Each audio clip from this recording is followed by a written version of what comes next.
இன்னொரு glass more fill with worms, earth worms, மண்புழு. இந்த பஞ்ச் ஆஃப் வார்ம்ஸை எடுத்து அந்த எரிசாராயம் ஆல்கஹால் போடுற அந்த புழுக்கள் துடிச்சு இறந்து போயின்றன. அந்த 25 ஆடியன்ஸ் கிட்டே கேட்கிறாரு, என்ன கேட்கிறாரு அப்படின்னா, இதுல இருந்து நீங்க என்ன புரிந்து கொண்டீர்கள்? உங்களுக்கு ஒவ்வொருத்துக்கும் ஒவ்வொரு புரிதல் இருக்கும், சொல்லுங்க அப்படின்னு.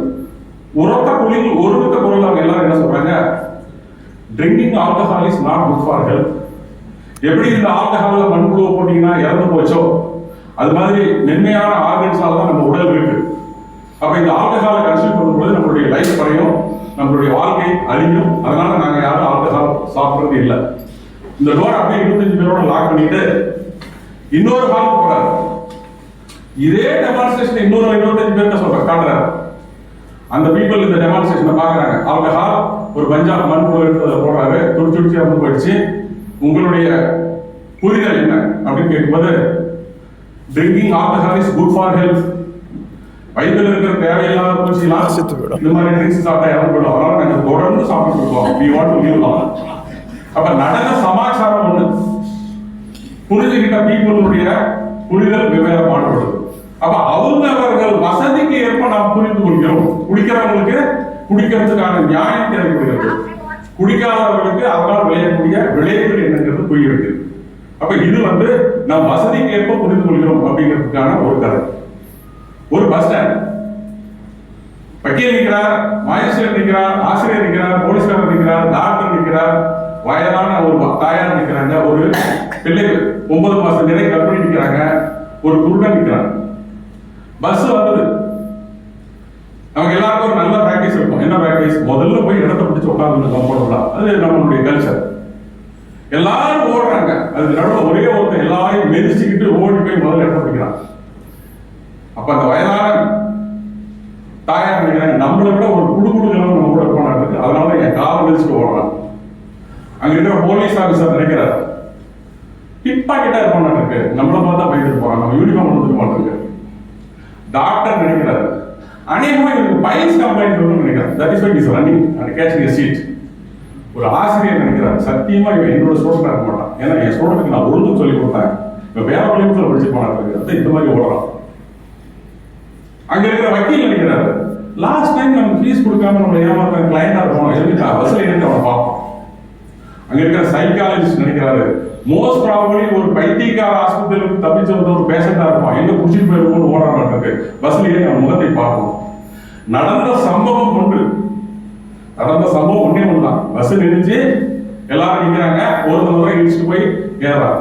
அப்ப இந்த ஸ்டோரியில இருந்து நம்ம புரிந்து கொள்ள வேண்டிய விஷயம் என்ன அப்படின்னா, அவரவர்கள் ப்ரொஃபஷனுக்கு தகுந்த மாதிரி நம்ம புரிஞ்சுக்கிறோம். டாக்டர் அவருடைய பேஷண்டா நினைக்கிறாரு, நீதிபதி நினைக்கிறாரு, என்ன நினைக்கிறாரு, போனவங்க நம்ம ஒருத்தருக்கு அக்யூட்டல் கொடுத்து விடுதலை கொடுத்தோம், அவனை மறுபடியும் கொடுத்து உள்ள போட சொன்னா அனைவரும் இவன் அவனாதான் இருப்பான் அப்படின்னு நினைக்கிறாரு. ஸோ அந்த இடத்துல இருந்தவங்க ஒவ்வொருத்தரும் அவங்கவுங்க ப்ரொஃபஷனுக்கு தகுந்த போல, ஆசிரியர் வேற மாதிரி, குருடன் வேற மாதிரியும், வயதான அந்த பிரெக்னன்ட் லேடி என்ன நினைக்கிறாங்க, நமக்கு இருக்க வைத்தவங்க பெரிய வைத்தவங்க இருந்து மட்டும் ரத்தக்கு வரும் அப்படின்னு நினைச்சிட்டாங்க. ஸோ புரிதல் அப்படின்றது நாம் எந்த தொழிலை செய்து கொண்டிருக்கிறோமோ அதற்கு தகுந்தாற்போல் புரிந்து கொள்கிறோம். முதல் கதையில நம் வசதிக்கு தகுந்தாற்போல் புரிந்து கொள்கிறோம். இரண்டாவது கதையில நம் தொழிலுக்கு தகுந்தாற்போல் புரிந்து கொள்கிறோம். மூன்றாவது கதை, ஒரு ரயில்வே ஸ்டேஷன், இரவு 11 மணி. ஒரு தந்தை 3 குழந்தைகளை அழைத்துக் கொண்டு கடைசி கம்பார்ட்மெண்ட்ல ஏறாரு. அவருக்கு இரவு பிரயாணம் மிகவும் தவிர்க்க முடியாத ஒன்று. அந்த பாக்ஸ்ல இந்த 3 டிக்கெட் மட்டும் தான் பில் ஆகல, மீதி 80, 83, 87 டிக்கெட் பில் ஆயிடுச்சு. இவர் ஏறின உடனே இவருடைய வேறுபட்ட வயதில் இருக்கக்கூடிய குழந்தைகள் அந்த கம்பார்ட்மெண்ட்லயே ஓடி விளையாடி அத்தனை பேரும் எழுப்பிட்டாங்க. இரவு 11 மணி. இந்த குழந்தைங்க ஓடி போய் விளையாடி இந்த மாதிரி பண்ண உடனே அந்த பேசஞ்சர்ஸ் எல்லாரும் என்ன நினைக்கிறாங்க, நம்ம தூக்கம் போயிடுச்சு, காலையில வேலைக்கு போக முடியாத இருக்கு, ஏதோ ஒரு பெரிய ராவடி கூட வந்துச்சு. இந்த குழந்தைகள் ஓடி ஆடி ஒரு கிரவுண்ட் இருக்கிற மாதிரி ஓடுறதுன்னு தொடும் பொழுது முதல் 1 நிமிஷத்துல என்ன நினைச்சாங்கன்னா, ஒரு பெரிய ராபரி குரூப் வந்துருச்சு அப்படின்னு நினைச்சாங்க. அதற்கு பிறகு இந்த தந்தை அவருடைய இண்டிபெண்டன்ட்ல உட்காந்து 3 சீட்லயும் குழந்தைகள் பெட்ஸ்லாம் ரெடி பண்றதுக்குள்ள இந்த குழந்தை ஒவ்வொருத்தையும் டிஸ்டர்ப் பண்ணோடனே, சரி ஓகே, யாரோ 4 பேரண்ட்ஸ் வந்திருக்காங்க, அந்த 4 பேர்ல 3 குழந்தைங்க இருக்கு, அந்த தந்தை இவர்களை எப்படி வளர்க்க வேண்டும் என்ற வழிமுறையை சொல்லுவதற்காக ஒரு ஒழுக்கக்கட்ட தந்தை போல இருக்கிறது. அதனாலதான் ட்ரெயின்ல ஏறும்போது இந்நேரத்துக்கு அமைதியா இருக்க வேண்டிய சூழ்நிலையை மாற்றினான். அந்த தந்தையை நம்ம பார்க்கணும்னு சொல்லிட்டு ஒரு பெரிய எதிர்த்து போறாரு. அந்த டைம்ல இந்த குழந்தைங்க மறுபடியும் அவர்கள் ஓடி விளையாண்டு மிச்சம் இருக்கிறவங்க எல்லாரும் எழுதி முடிச்ச உடனே எல்லோருக்குமே கோபம் ஏற்படுகிறது. எல்லோரும் சேர்ந்து ட்ரெயின்லயே பிரயாணம் செய்வதற்கு தகுதி இல்லாத ஒரு கும்பல் வந்திருக்கு அப்படின்ற மனநிலைக்கு போறாங்க. முதல்ல என்ன நினைக்கிறாங்க, ஒரு ராபரி கும்பல் வந்து நினைச்சாங்க. அடுத்து 2 நிமிஷம் இப்படி நினைச்சாங்க. அடுத்து 3வது நிமிஷத்துல வேற மாதிரி நினைக்கிறாங்க.